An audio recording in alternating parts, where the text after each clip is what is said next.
3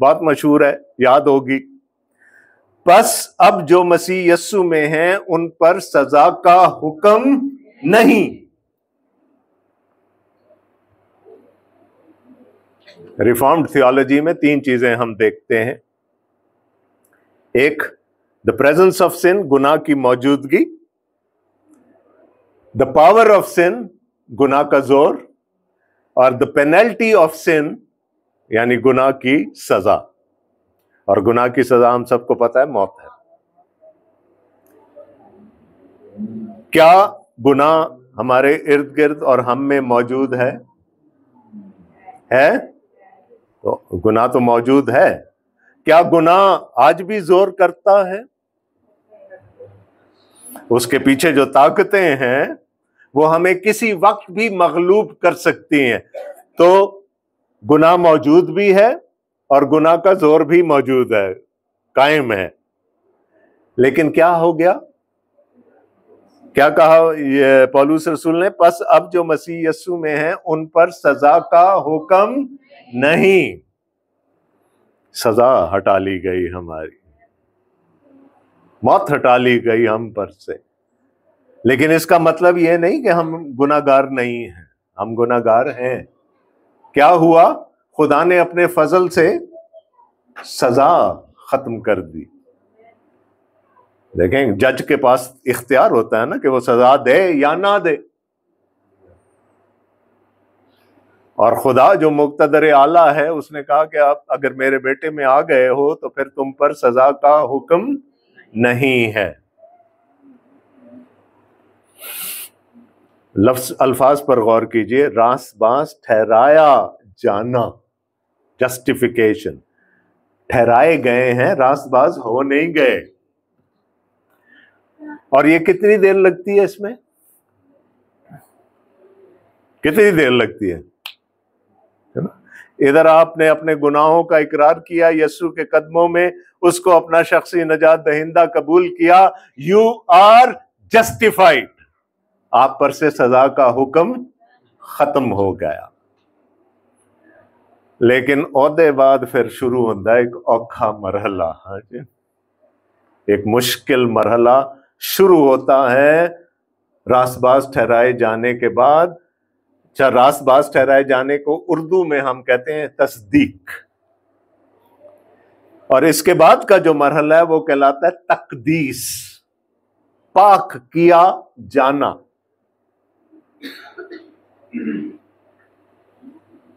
اور اس کو انگریزی میں ہم کہتے ہیں سینکٹیفیکیشن. تو اگر آپ راست باز ٹھہرائے جو جتنوں نے ہاتھ کھڑا کیا تھا، میرا ایمان ہے کہ وہ سب راست باز ٹھہرائے جا چکے ہیں. ٹھیک ہے؟ لیکن اب وہ تقدیس کے مرحلے میں سے، پاک کیے جانے کے مرحلے میں سے گزر رہے ہیں. اور یہ بڑا لمبا پروسیس ہوتا ہے، یہ ہماری موت تک جاری رہتا ہے. کیا ہوتا ہے؟ خدا کا کلام اور خدا کا پاک روح مل کر ہمارے اندر سے پھر گناہوں کو باہر نکالتے ہیں. جب ہم خدا کا کلام پڑھتے ہیں، خدا ہم سے بات کرتا ہے، تو پاک روح پھر دل پہ چوٹ لگاتا ہے. اور جب چوٹ لگتی ہے تو پھر ہمیں اپنے گناہ یاد آتے ہیں. پھر ہم اپنے گناہوں کے لیے خدا سے معافی مانگتے ہیں. اور میں ہمیشہ اس کے لیے سونے کی مثال دیتا ہوں. سونا ایز گولڈ، ٹھیک ہے، دھات جو ہے سونا، ابھی بھی کافی نظر آ رہا ہے مجھے ادھر ادھر. سونا جب پہاڑوں میں سے نکالا جاتا ہے تو اس میں بہت گندگی ہوتی ہے، وہ ہمارے کسی کام کا نہیں ہوتا. اس کو پاک کرنے کا آج بھی وہی طریقہ ہے جو صدیوں پہلے بھی تھا. اس کو آگ پہ کسی برتن میں آگ پر رکھ دیا جاتا ہے، اور آگ کی حدت سے آہستہ آہستہ وہ سونا پگھلتا ہے. کسی نے رو سے گڑ بنتے دیکھا ہے؟ نا کیا ہوتا ہے، رو میں جتنی گندگی ہوتی ہے وہ اوپر آنا شروع ہو جاتی ہے۔ اسی طرح جب سونا ابلتا ہے تو وہ اس کے اندر جتنی علائشیں ہوتی ہیں، جتنی گندگی ہوتی ہے، وہ اوپر آنا شروع ہو جاتی ہے۔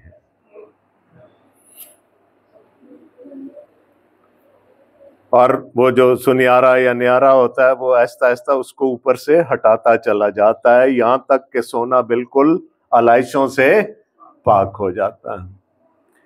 اگر آپ اس بندے سے پوچھیں تجھے کیسے پتا چلتا ہے کہ سونا پاک ہو گیا ہے، تو وہ کہتا ہے میں اس برتن میں جھانکتا ہوں،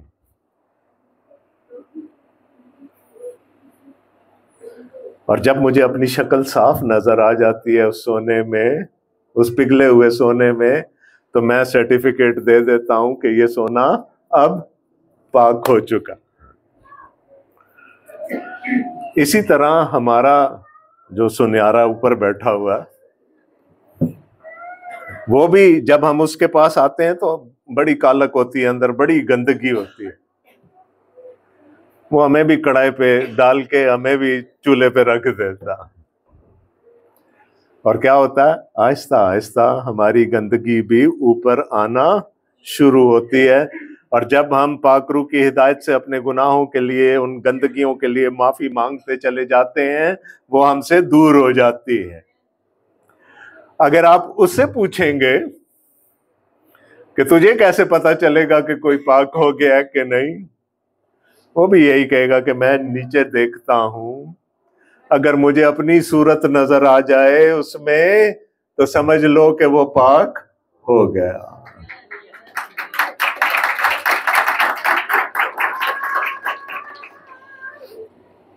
اور ہمیں صورت کس کی دکھا دی گئی؟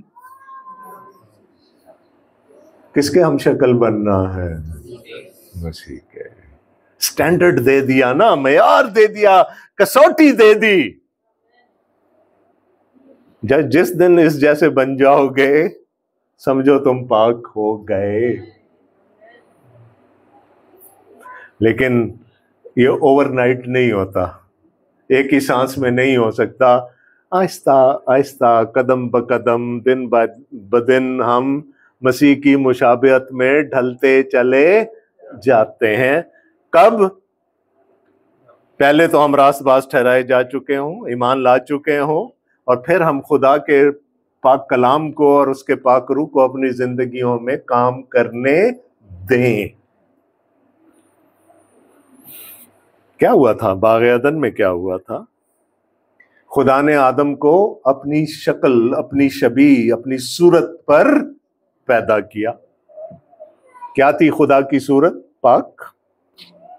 اس کو پاکیزگی کی حالت میں پیدا کیا، اور اس کو دوام کی حالت میں پیدا کیا۔ موت نہیں آئے گی، یہ ہمیشہ زندہ رہے گا۔ کیا ہوا جب گناہ کیا؟ صورت بگڑ گئی۔ لیکن کیا خدا چاہتا ہے کہ ہمیشہ ہماری صورتیں بگڑی رہیں؟ تو اس نے اپنا بیٹا بھیج دیا، دیکھ لو اس کو، ہے نا؟ اور کلام مجسم ہوا اور فضل اور سچائی سے معمور ہو کر ہمارے درمیان رہا، اور ہم نے اس کا ایسا ہی جلال دیکھا جیسا باپ کے دیکھ لیا ہم نے کہ یہ انسان نہیں ہے، ایک کوئی اور ہی چیز ہے جی۔ تو اس کی صورت پر ہمیں ڈھلتے چلے جانا ہے، اور اگر ہم اس سینکٹیفیکیشن کے پروسیس میں سے، تقدیس کے پروسیس میں سے گزر جائیں، تو پھر ہمارے لیے کیا رکھا ہے؟ جلال۔ کیا لکھا ہے؟ جن کو راست باز ٹھہرایا ان کو جلال بھی بخشا۔ یہ ہماری نجات کا آخری مرحلہ ہے، جس کو ہم گلوریفیکیشن کہتے ہیں، تجلی کہتے ہیں، جلال پانا کہتے ہیں۔ یہ کب ہوگا؟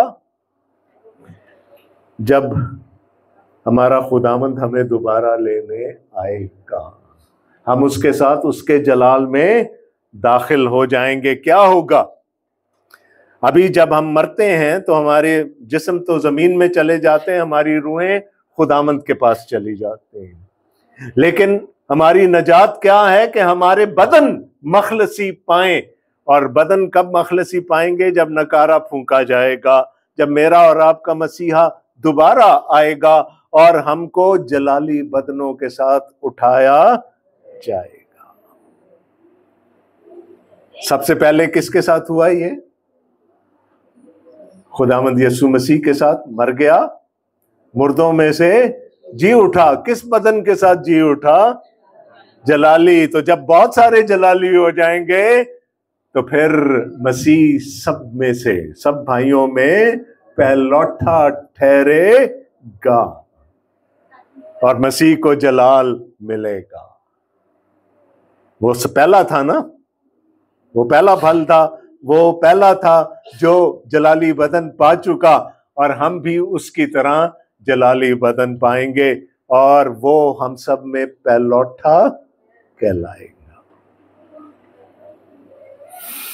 تو خدا کا مقصد کیا ہے؟ اس دنیا میں ہم مسیح جیسے ہوں، اس کی کریکٹرسٹکس کو اپنائیں، اور اگلی زندگی میں ہم مسیح کے ساتھ جلال پائیں، اس کے ساتھ جلالی بدن میں شریک ہوں. لیکن میں نے آپ کو بتایا اس کے لیے پہلے تھوڑے سے پاپڑ بیلنے پڑیں گے. پہلے مصیبتوں میں سے، تکلیفوں میں سے، اذیت میں سے، ایذا رسانی میں سے گزرنا پڑے گا. ابھی تھوڑے دن پہلے ہم نے کرسمس منایا. کتنے ہمارے مسلمان دوستوں نے ہمیں میری کرسمس کہا؟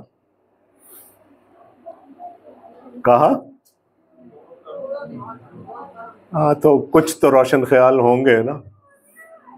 نہیں کہتے نا؟ تکلیف ہوتی ہے جب ہم مارجنلائز ہوتے ہیں، درد ہوتا ہے نا.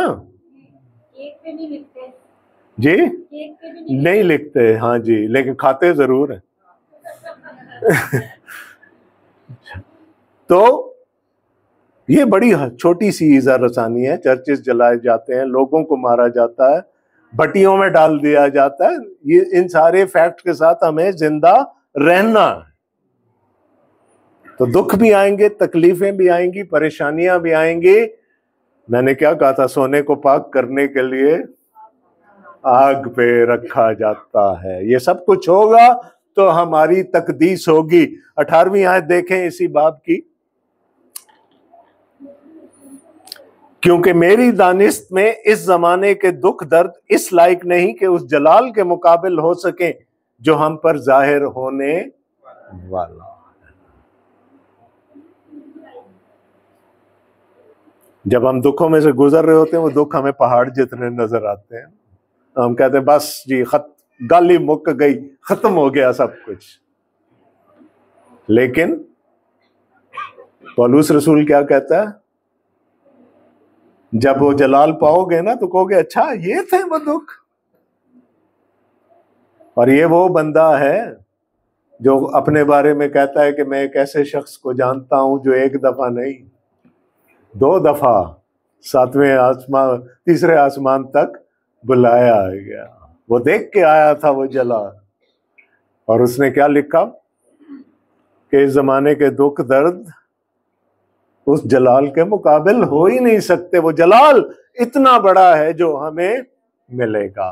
لیکن یہ دکھ درد کیا کر رہے ہیں؟ ہمیں بڑھاوا دے رہے ہیں کہ ہماری سینکٹیفیکیشن ہوتی رہے، ہماری تقدیس ہوتی رہے، ہم پاک ہوتے رہیں. لیکن یاد رکھیے گا، پاک وہی ہوگا جو پہلے راست باز ٹھہرایا جا چکا ہے، اور جلال بھی اسی کو ملے گا جو پاک ہو چکا ہے، ہر ایک کو نہیں. ٹھیک ہے؟ تو کیا آبجیکٹو ہے؟ ہمیں مسیح جیسے بننا ہے، اس زندگی میں بھی، اس زندگی میں بھی. یہ خدا کا مقصد ہے ہماری ہر ایماندار کی زندگی کے لیے. وہ چاہتا ہے کہ ہم ریپلیکا بن جائیں مسیح کے، اور وہ یہ بھی چاہتا ہے کہ ہمیں جلال بھی ملے. خدا چاہتا ہے نا تو وہ چھوڑے گا تو نہیں, وہ پھر مدد بھی کرے گا. تو آئیے ہم اپنے دوسرے پوائنٹ کی طرف چلتے ہیں, اور وہ ہے خدا کی پروردگاری, گاڈز پروویڈنس, ہے نا جی. اور اس کے لیے سب کی فیوریٹ آیت ہے نا 8:28, رومیو 8:28. بہت سارے لوگوں کو زبانی بھی یاد ہوگی. سب چیزیں مل کر خدا سے محبت رکھنے والوں کے لیے بھلائی پیدا کرتی ہیں, یعنی ان کے لیے جو خدا کے ارادہ کے موافق بھلائی.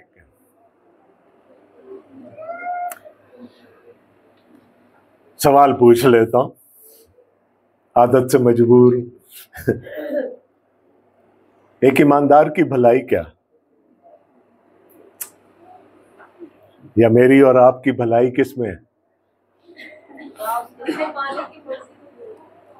اچھا جی, بھلائی کیا؟ اچھا, ویری گڈ.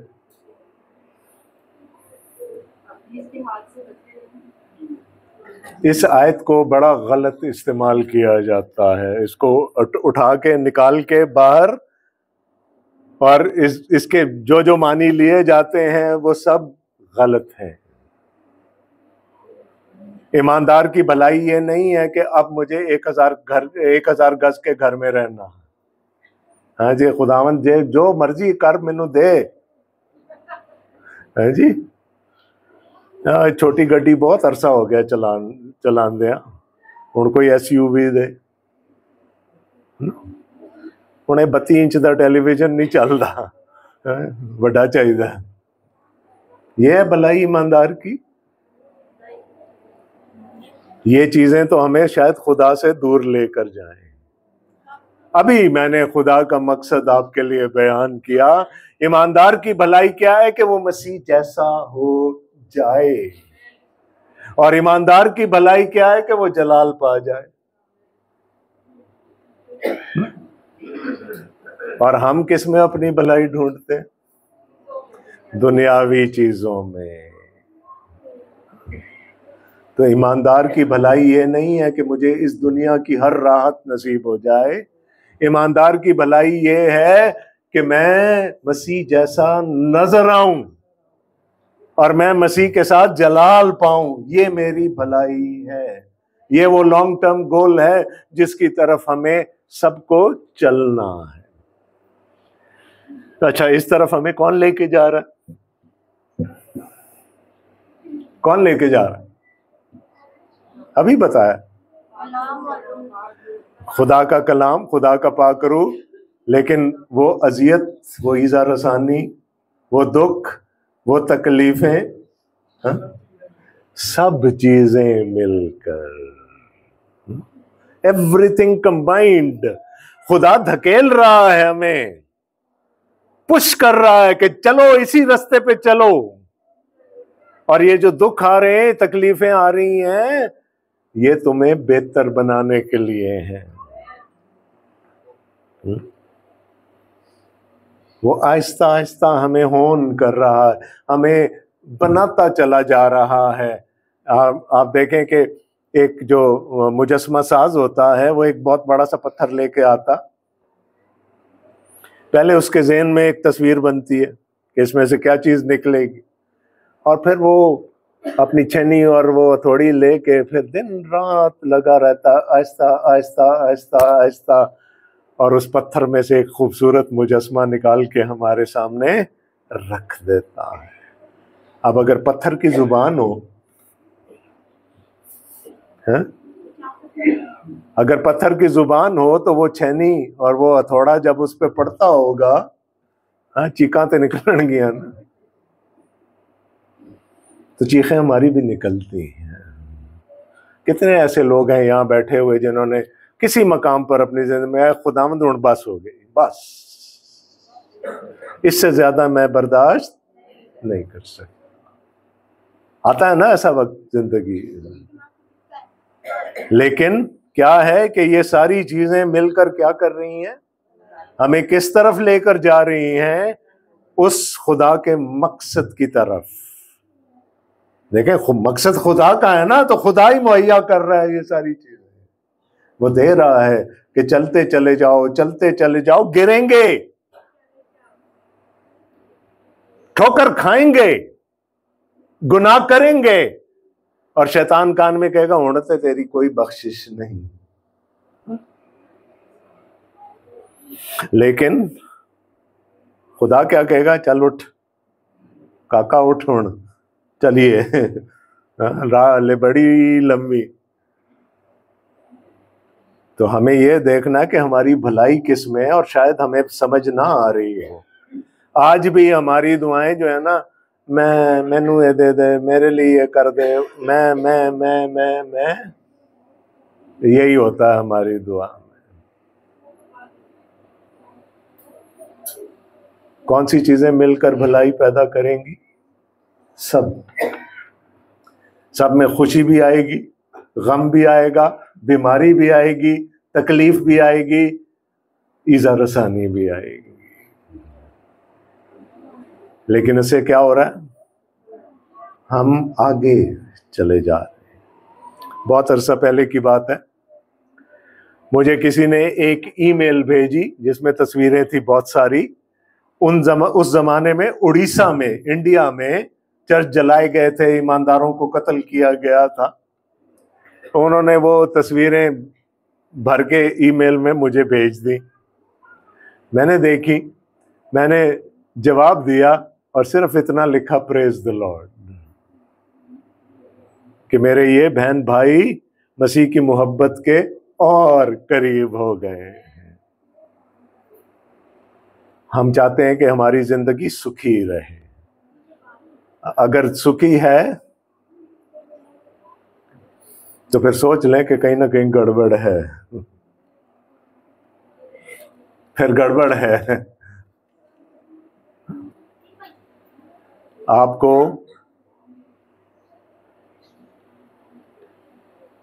ایک دفعہ ایک جگہ میسج کے بعد ہم بیٹھے ہوئے تھے،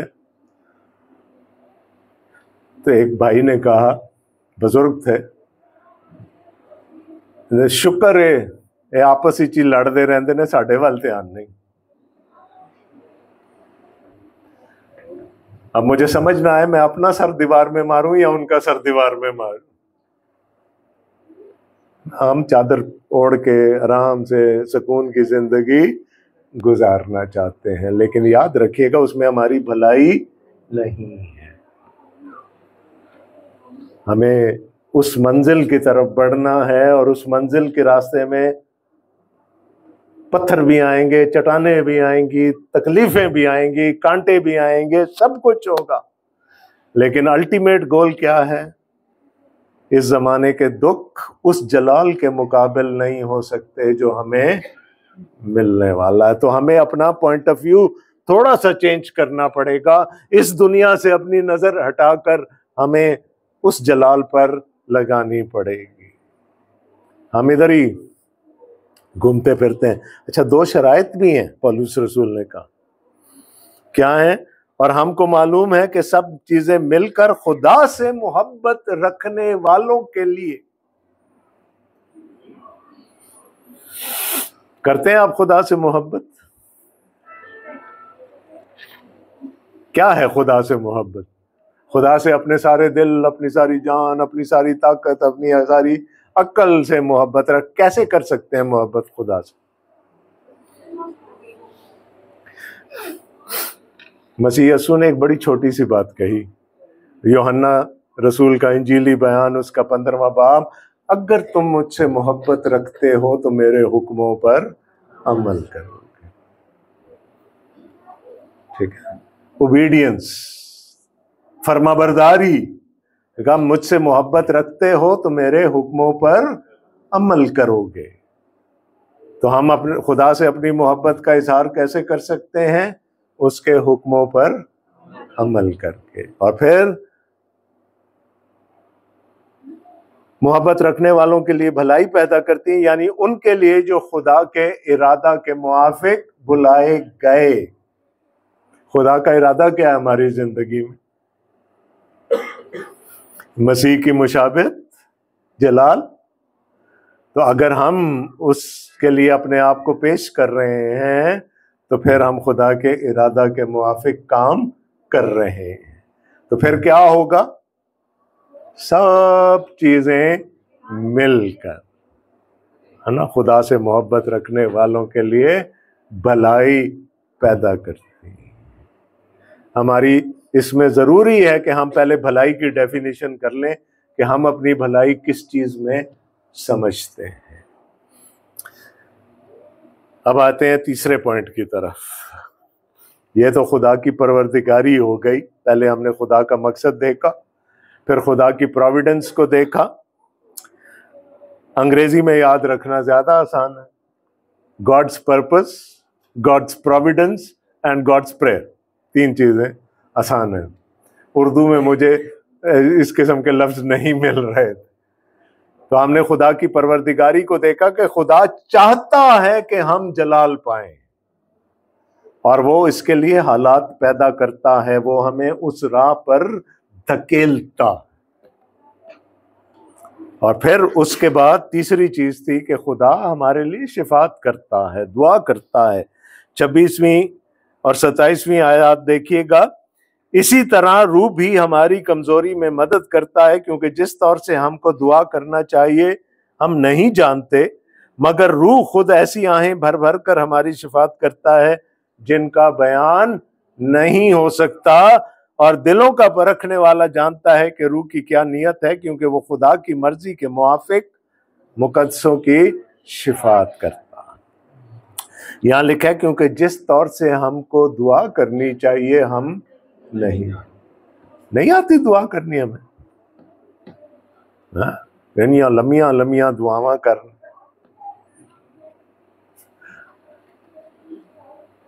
جی آتی ہے دعا کرنی؟ نہیں آتی؟ پولس رسول کہہ رہے نہیں آتی۔ جس طور سے ہم کو دعا کرنی چاہیے وہ ہم کو نہیں آتے۔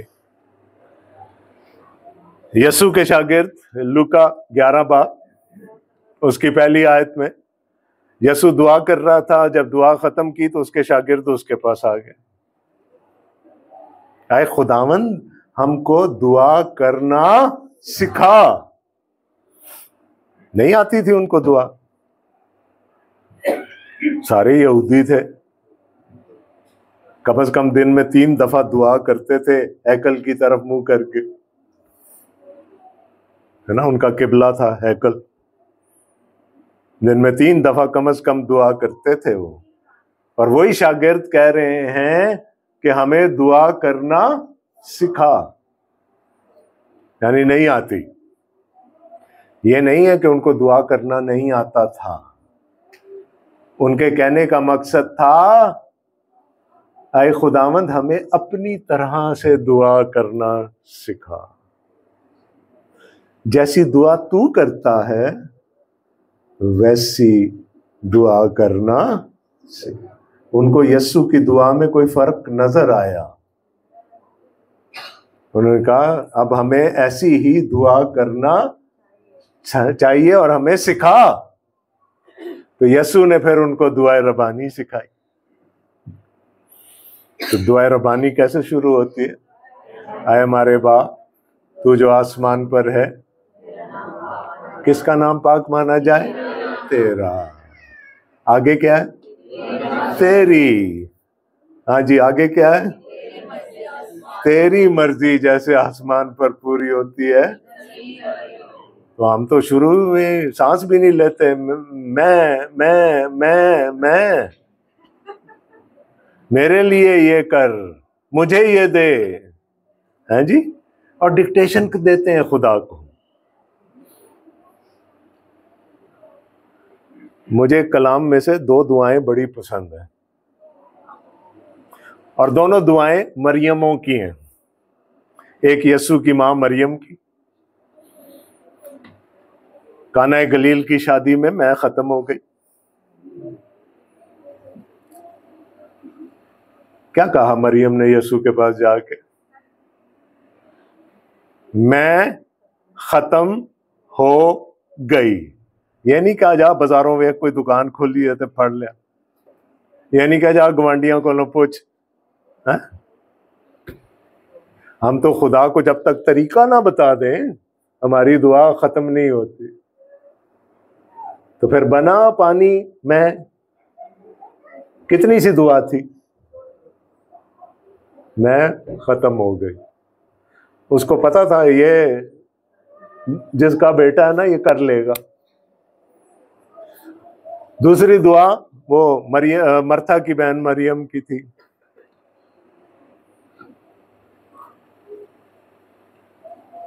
لازر کیا نہیں وہ تو مرتھا نے کہا تھا نا بعد میں. یسوع کے پاس پیغام کیا بھیجا تھا؟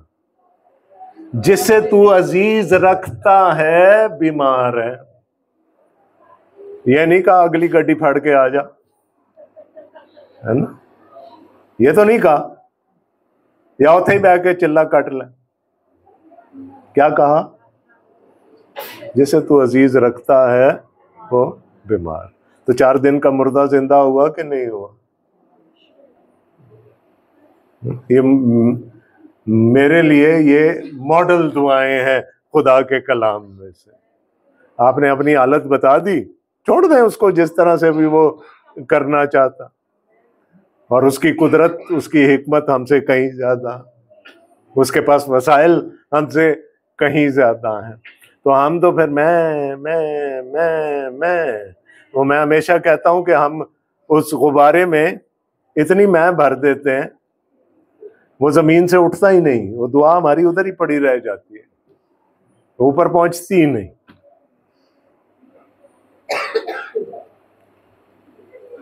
تو کیا کہہ رہے ہیں؟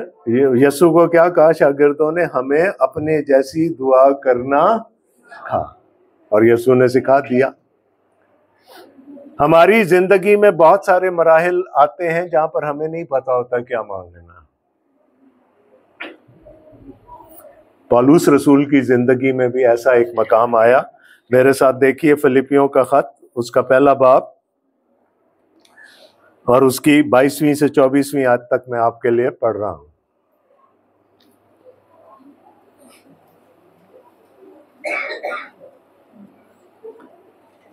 فلپیوں 1 باب 22ویں آیت سے، لیکن اگر میرا جسم میں زندہ رہنا ہی میرے کام کے لیے مفید ہے تو میں نہیں جانتا کہ کسے پسند کروں. میں دونوں طرف پھنسا ہوا ہوں. میرا جی تو یہ چاہتا ہے کہ کوچ کر کے مسیح کے پاس جا رہا ہوں کیونکہ یہ بہت ہی بہتر ہے، مگر جسم میں رہنا تمہاری خاطر زیادہ ضروری ہے. پالوس جیسا بندہ کہہ رہا ہے مجھے نہیں پتا کیا مانگوں. انگریزی میں ہم کہتے ہیں کراس روڈز پہ آ گیا ہوں، اردو میں ہم کہتے ہیں دو راہے پہ کھڑا ہوں، یہ مانگوں یہ مانگوں. وہ کہتا ہے دل تو چاہتا ہے کہ میں مسیح کے پاس چلا جاؤں کوچ کر کے، یہ میرے لیے بہت بہتر ہے، لیکن دوسری طرف جب میں اپنی خدمت کو دیکھتا ہوں، اپنے لوگوں کی طرف دیکھتا ہوں، تو پھر شاید میرا جسم میں رہنا ضروری ہے. ایسے موقع آتے ہیں زندگی میں جہاں پر ہمیں نہیں پتا ہوتا کہ کیا مانگنا ہے.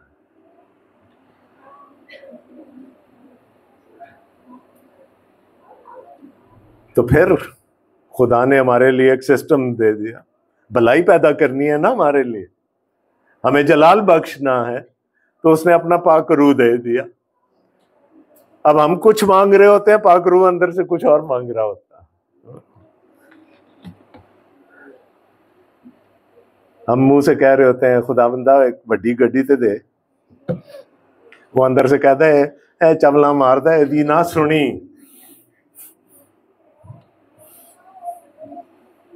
اینو نہیں لوڑ بڑی گڈی دی، وہ اندر سے کوئی اور دعا کر رہا ہوتا. لیکن وہ خدا کی طے کی باتیں جانتا ہے، اس کو پتا ہے خدا کا ہماری زندگی کے لیے ارادہ کیا ہے. تو بہت دفعہ ہم اس دنیا کی نعمتیں مانگ رہے ہوتے ہیں، اندر سے روح کہہ رہا ہوتا ہے چھڑ دے نو، ایسے ہی مانگتا رہے گا نا۔ وہ خدا کے ارادہ کے موافق ہمارے لیے مانگتا ہے۔ ہم چاہتے ہیں کہ جی باہر جا کر پڑھ لیں، ویزا ہی نہیں لگتا۔ کیا ہوا؟ آپ کی مرضی تو پوری نہیں ہوئی، کس کی مرضی پوری ہو گئی؟ خدا کی۔ میرے ایک بھائی ہیں، بڑے اچھے مسیح میں خادم ہیں، لاہور میں ہوتے ہیں، اپنا چرچ ہے ان کا۔ میں جب بھی لاہور جاتا ہوں میں کوشش کرتا ہوں کہ ان کے چرچ میں جا کر پیغام دوں۔ کچھ عرصہ پہلے ان کا فون آیا، وہ جاب بھی کرتے ہیں، میری طرح جاب بھی کرتے ہیں، خدمت بھی کرتے ہیں، اپنا چرچ بھی سنبھالتے ہیں۔ تو ان کا فون آیا کہ جی مجھے جاب سے سسپینڈ کر دیا گیا، تو میرے لیے دعا کرو۔ میں نے کہا اچھا۔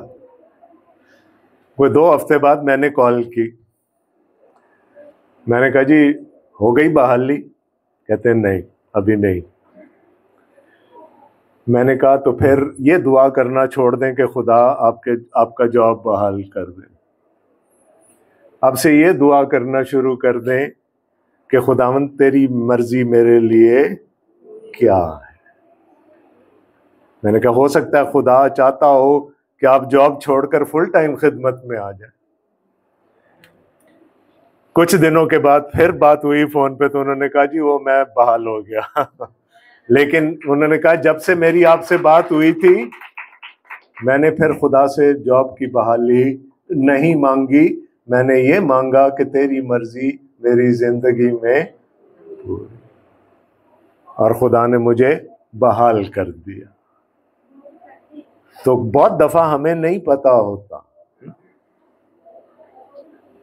خداوند یسوع مسیح نے بھی کہا تھا نا کہ تم میں سے کون ہے ایسا کہ جس کا بیٹا مچھلی مانگے اور وہ اس کو سانپ دے۔ ہمیں نہیں پتا ہوتا کہ ہم کیا مانگ رہے۔ ایک مثال آپ کو دیتا ہوں، پولس رسول کی مثال تو ہم نے دیکھ لی۔ متی 20 باب اور مرکز 10 باب میں ایک واقعہ درج ہے۔ 2 شاگرد خداوند یسوع مسیح کے پاس آئے، دونوں بھائی تھے، زبدی کے بیٹے یعقوب اور یوحنا، اور متی کہتا ہے اپنی ماں کو بھی لے آئے، یسوع کی خالہ کو بھی ساتھ لے آئے، ہے نا، کزنز تھے آپس میں۔ انہوں نے کہا ہم تجھ سے ایک درخواست کرنا چاہتے ہیں۔ اس نے کہا کرو، بس اتنا بخش دینا کہ جب تو اپنی بادشاہی میں آئے ہم میں سے ایک تیرے دہنے اور دوسرا تیرے بائیں بیٹھے۔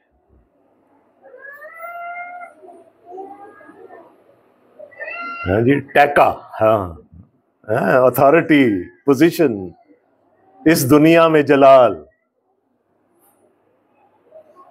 یسوع نے کہا کیا تم جانتے ہو کیا مانگتے ہو؟ اس کا کیا مطلب ہے؟ ان کو نہیں پتا تھا۔ کیا تم وہ پیالہ پی سکتے ہو جو میں پینے کو ہوں؟ وہ کہا ہاں جی کیوں نہیں۔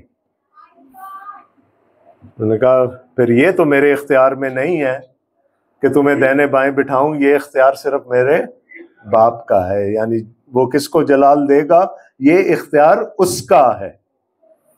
ہاں اتنا میں وعدہ کرتا ہوں کہ جو پیالہ میں پینے کو ہوں تم بھی پیو گے۔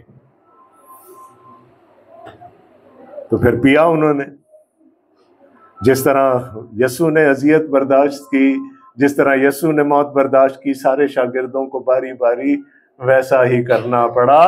اور جب ہمارا مالک دکھ اٹھا سکتا ہے تو پھر ہم کیوں نہیں اٹھا سکتے؟ کیا ہے اس زمانے کے دکھ درد ہمیں کدھر لے کے جا رہے ہیں؟ جلال کی طرف۔ تو خدا نے، چونکہ مقصد خدا کا ہے، تو اس نے وسائل بھی مہیا کر دیے، سب چیزیں مل کر، ہے نا، کیا کر رہی ہیں؟ ہمیں اس بڑے آبجیکٹو کی طرف لے کر جا رہی ہیں۔ اور نہ صرف یہ، بلکہ اس نے ایک مددگار اندر بٹھا دیا، جہاں ہماری دعا ادھر ادھر چوکتی ہے خدا کی مرضی سے، وہ کیا کہتا ہے؟ چھڈے نو اے دی نہ سنی، کیونکہ یہ نہیں جانتے کہ یہ کیا مانگتے۔ تو یہ نعمت ہے ہمارے لیے یا کوئی پیرا بٹھایا ہوا ہے خدا نے؟ نعمت ہے نا، کیونکہ اینڈ ریزلٹ کیا ہونے جا رہا ہے؟ جلال۔ تو یہ استحقاق ہے ہمارا، پریویلیج ہے ہماری کہ پاک روح ہماری تصحیح کر دیتا، ہمیں پتہ بھی نہیں چلتا، وہ اندر اپنی دعا کر رہا ہوتا، انہیں اپنا علیحدہ ہی مسلح ڈایا ہے۔ تو یہ ہمارے لیے ایک سپورٹ ہے، ایک پریویلیج ہے۔ مرکز پہلا باب، ایک کوڑی خداوند یسوع مسیح کے پاس آیا، اور کوڑی آپ جانتے ہیں کوڑ کتنی بری بیماری ہے، اور اس وقت کتنی بری بیماری تھی، اور اس نے کہا کہ آئے خداوند، جھک گیا قدموں میں یسوع کے، اور کہا اے خداوند میں چاہتا ہوں کہ میں پاک صاف ہو جاؤں۔ اتنی سی دعا۔ یسوع نے کہا میں بھی چاہتا ہوں کہ تو پاک صاف ہو جائے۔ یہاں کیا ہوا؟ انسان کی مرضی اور خدا کی مرضی آپس میں مل گئی۔ فی الفور، مرکز لکھتا ہے فی الفور اس کا کوڑ جاتا رہا۔ تو جب ہماری دعا خدا کے ارادہ کے موافق ہوگی، اے خداوند مجھے صبر دے، مجھے حوصلہ دے، تاکہ میں ان دکھوں میں سے، ان تکلیفوں میں سے، اس ایذا رسانی میں سے گزر سکوں، تو پھر وہ دعا قبول ہو جائے گی۔ اگر دعا یہ ہوگی نہیں جنہ بھی جلال دینا ہے تو اتھے ہی دے لے، وہ کی اعتبار اتھے ملے نہ ملے، تو پھر کیا ہوگا؟ اندر سے پاک روح کیا کہہ رہا ہوگا؟ چملا مار دا، نہ سنیے تھی۔ ٹھیک ہے، تو خدا کا مقصد، میں نے آپ کو کہا تھا یسوع جیسا بننا شاگردیت ہے، تو آج آپ سمجھ لیں کہ ڈسائپلشپ 001 کی کلاس تھی آپ کی۔ آئندہ چل کے اگلے مہینوں میں ہم 002 پہ بھی جائیں گے، 003 پہ بھی جائیں گے۔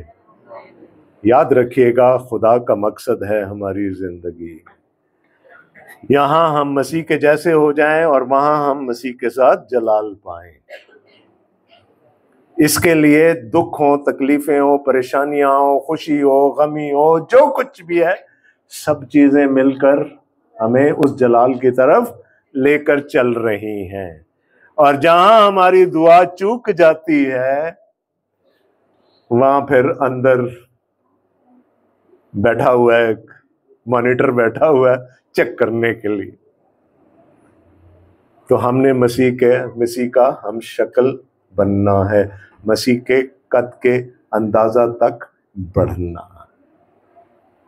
خداوند آپ سب کو بڑی برکت دے۔